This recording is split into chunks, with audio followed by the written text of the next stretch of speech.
So isa na naman pong bagong property o ilang property ito ngayon ni Atong ang nilusob po ng mga otoridad natin at doon po sa Olonga po mga sangkay, isa pong beach resort ni Atong ang pinasok po mga sangkay ng mga pulis at NBI.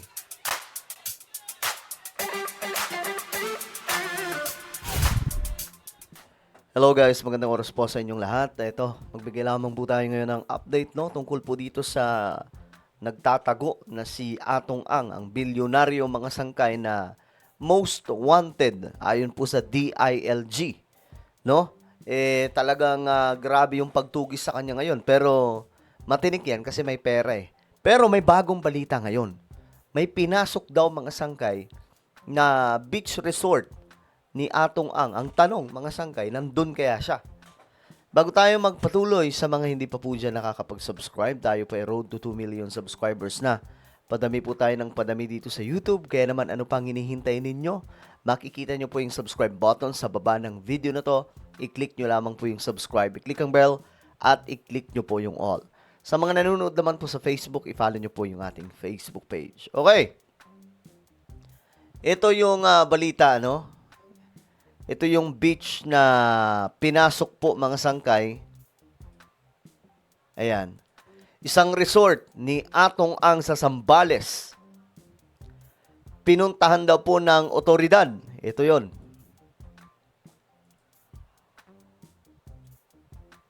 Parang inaayos pa to. Tingnan nyo. May parang binibuild up pa eh. Ito yung mga tinutuluyan ni Atong ang. Okay, tingnan natin. Ikinasana ng mga otoridad ang hot pursuit operations laban kay Atong ang matapos maglabas ng warrant of arrest ang Laguna Regional Trial Court Branch 26 para sa kasong kidnapping with homicide at kidnapping kaugnay sa pagkawala ng mga sabungero. Sipin nyo yan, no? Yan po yung nawawala. Kaya nakakapagtataka talaga mga sangkay, di ba? Nung panahon po ni PRRD, magtaka ka talaga bakit hindi yan inimbestigahan noon. Pinatulog lamang po yung yung kaso eh. Buti sana mga sangkay kung kahit nga isa lang, di ba? Nagkakandara pa yung buong otoridad natin hanapin. Naalala nyo yung missing bride mga sangkay, di ba? Yung nawawalang bride. Buong Pilipinas, pati ata yung mga kapitbahay ninyo, alam, kahit hindi chismosa, alam po yung kwento nun. Eto mga sangkay, mag-isa lang yun ha. Eto, nung 2021, sobrang daming nawawala. May bata pa nga po dito, 2 ata. Sobrang daming nawawala. Pero wala pong investigasyon. Talagang ganun po katindi mga sangkay yung nangyari. Tapos, ito pa, ang sabi nila 30 plus. Pero, nung lumapag na ang kaso, doon po sa DOJ, sobrang dami pala. Ang nakakakilabot kasi 100 plus nawawala. Pero wala pong, ibig sabihin, ganun ka makapangyarihan mga sangkay. Na kahit po si PRRD, hindi po nakagalaw. 'Di ba?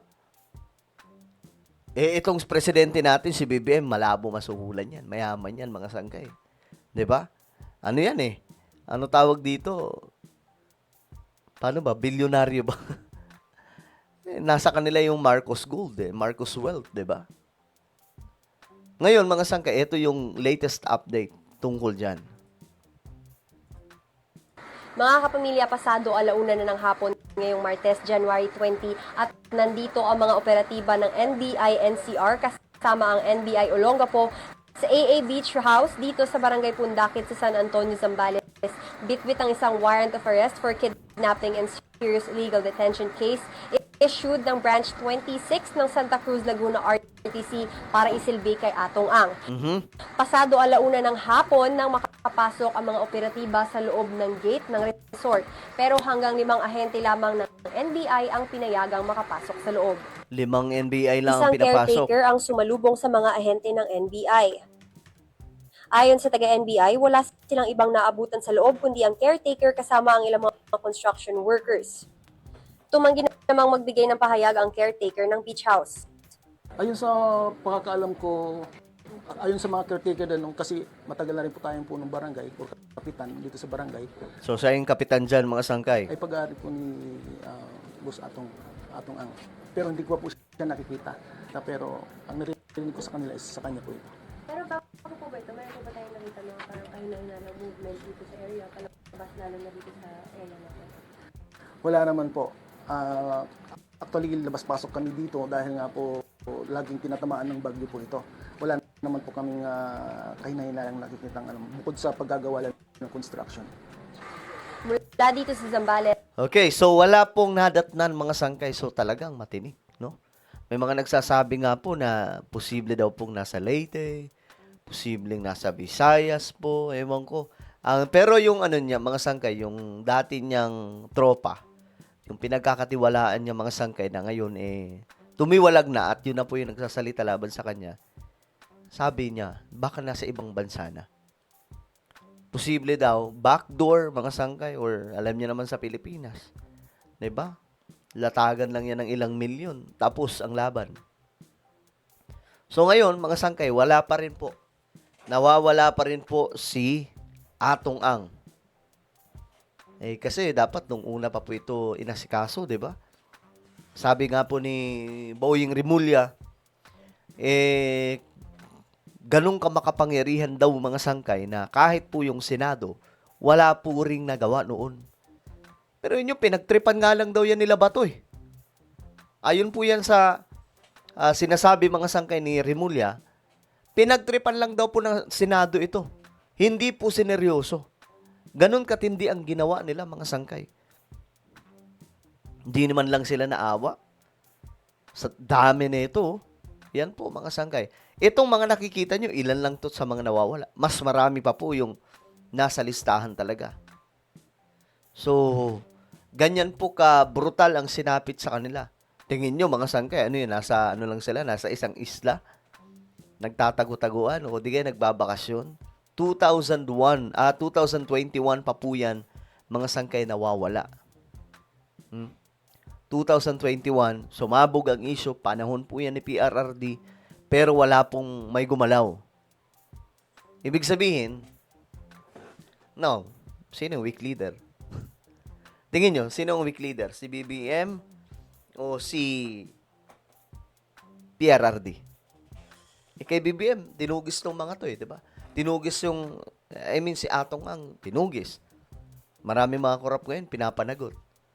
Di ba, mga sangkay? Well, sa tingin nyo, nasaan kaya si Atong Ang ngayon? No? Ito yung beach, na sinasabing posible daw na nandito, pero wala po. Marami daw nagbibigay ngayon ng tip ng mga kababayan po natin. Isipin nyo naman, 10 million yung nakapatong. Pero mga sangkay, yun nga, palpak. Inaalam pa po yung iba. Ano po ang inyong opinion? Comment down below. Meron po tayong YouTube channel. Ito po ay Sangkay Revelation. Hanapin nyo po ito sa YouTube ngayon din. Kapag nakita nyo na, i-click nyo po yung subscribe, i-click ang bell, at i-click nyo po yung all. Ako na po ay magpapaalam. Mag-iingat po ang lahat. God bless everyone.